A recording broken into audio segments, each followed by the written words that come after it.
ఇప్పుడు మనం చెప్పుకోబోయే అంశం మైక్రోసాఫ్ట్ ఎక్సెల్ 2003.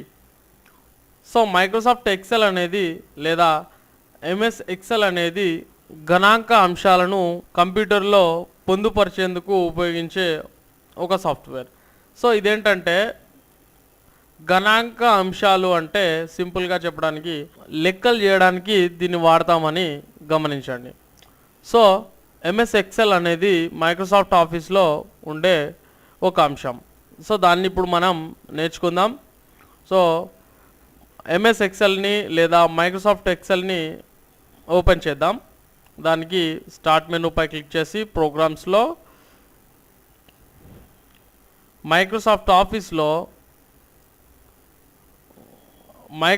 ఆఫీస్ ఎక్సెల్ 2003 పై క్లిక్ చేసి ఇలా ఓపెన్ చేయొచ్చు. సో దీంట్లో ఇంట్రడక్షన్ అంటే మామూలుగా మీరు వర్డ్ నేర్చుకున్నారు కాబట్టి మీకు ఇది ఇప్పుడు సింపులే. వర్డ్లో చెప్పుకున్న విధంగానే దీన్ని టైటిల్ బార్ అని పిలుస్తాం. సో ఇది మైక్రోసాఫ్ట్ ఎక్సెల్ సాఫ్ట్వేర్ పేరు. బుక్ 1 అంటే మీ పేజీకి మీరు పేరు ఇచ్చేంత వరకు ఇది ఒక వర్క్ బుక్ 1 లాగా లేదా బుక్ 1 అని చెప్పేసి ఇలా మీకు ఆటో నేమ్ అనేది వచ్చేస్తుంది. నెక్స్ట్ థింగ్ ఇవి మీకు తెలిసినవే, minimize, maximize or restore down, ఇది క్లోజ్. సో ఇది మెనూ బార్.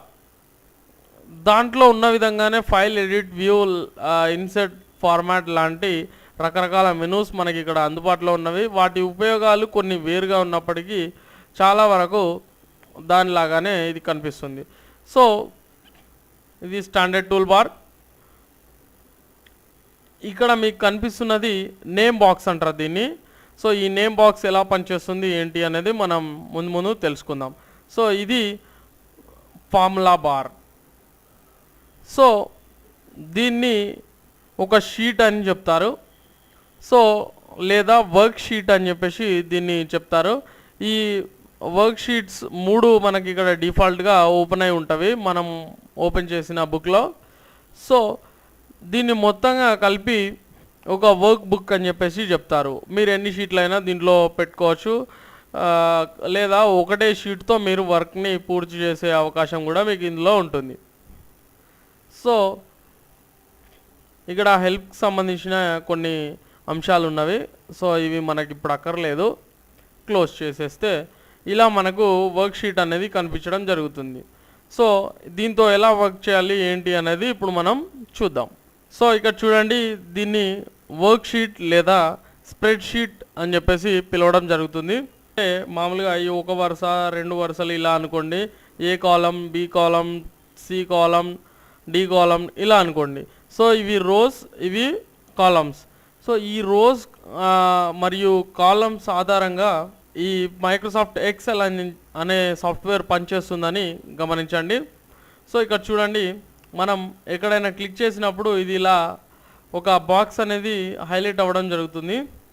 సో ఈ బాక్స్ని ఏ బాక్స్ అయినా సరే, ఎక్కడ క్లిక్ చేసిన బాక్స్ అయినా సరే, ఇవన్నీ వీటన్నిటిని సెల్స్ అని పిలుస్తారు. సో ఈ ఒక బాక్స్ని సెల్ అని చెప్పేసి పిలవడం జరుగుతుంది. సో ఈ సెల్కి ఒక అడ్రస్ ఉంటుంది. ఇక్కడ ఉన్న నేమ్ బాక్స్లో మనకు ఆ అడ్రస్ కనిపిస్తుంది. సో అదేంటంటే ఏ అనే కాలంలో 1 అనే రోలో ఇది ఉంది.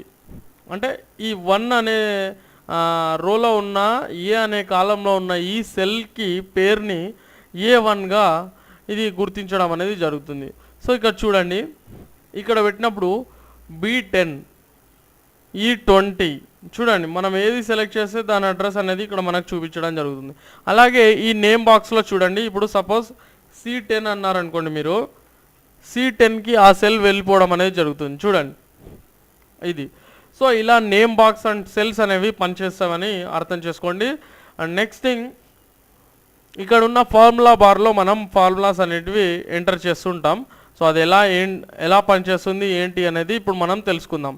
సపోజ్ ఇక్కడ మనం ఒక సెల్లో మనం టెక్స్ట్ ఎంటర్ చేయడానికి ఆ సెల్ని సెలెక్ట్ చేసేసి క్రియేటివ్ హెచ్ఎస్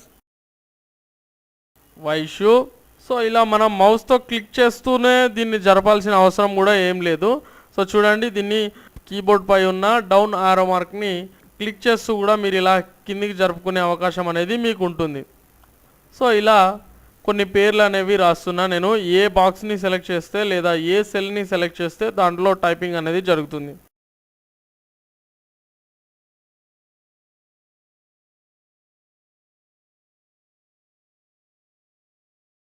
ఒక 10 పేర్లని నేను ఎంటర్ చేశాను. సో ఇలా మనం ఈ సెల్స్లో డేటా అనేది టైప్ చేసుకునే వీలు మనకు ఉంటుంది.